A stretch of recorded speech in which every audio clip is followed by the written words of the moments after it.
Sino naman sa inyo ang panty niyang suot ay kulay itim?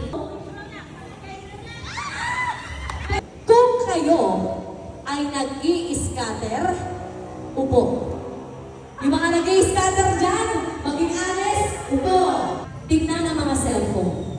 Kung ang percentage ng cellphone ninyo ay 25% pababa, upo. Patingin ang mga cellphone. Taas ng charge. Tingnan niyo pa yung mga charge na katabi ninyo. I-check ninyo. I-check ninyo. Baka may lobat dyan. Uupo na sila.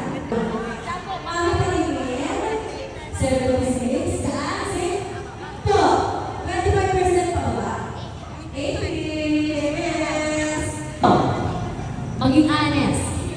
Kung ang Gcash nyo ay walang laman, upo. Gcash na walang laman! Gcash na walang laman! May Gcash nga pero walang laman, no? Okay, next! Sino naman ang 51 years old?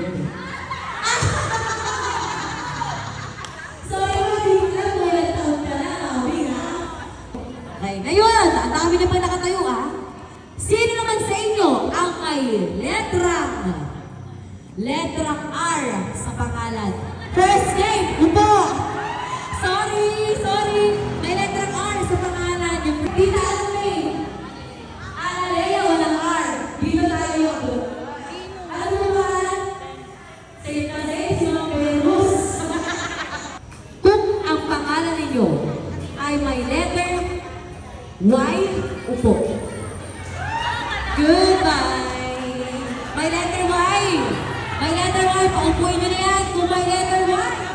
Konti na lang. Apelyedo naman tayo. Apelyedo to, apelyedo. Kung ang apelyedo mo ay may letrang P as in baboy, upo. Sino rito? Ang mga cellphone ay iPhone. Upo. iPhone ang cellphone! iPhone cellphone! Okay, sige. Eto.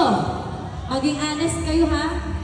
Sino naman sa inyo ang underwear niyang suot, ang panty niyang suot, ay kulay itim? Upo. Kulay itim! Tingnan ang mga panty! Asaan? Ano kulay? Blue? Diyan, anong kulay? Ano? Ay, safe! Walang panty!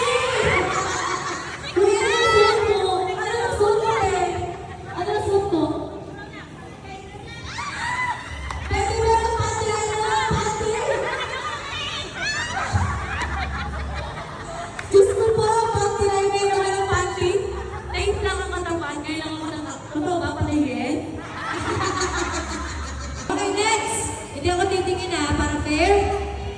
sino naman sa inyo ang may suot na relo? Upo. Suot na relo. So, ang magiging premyo, ha? Sino sa inyo ang mayroong suot na kahit ano, basta gold? Gold. May suot na kahit anong gold. Gold. Gold sa katawan. Accessories.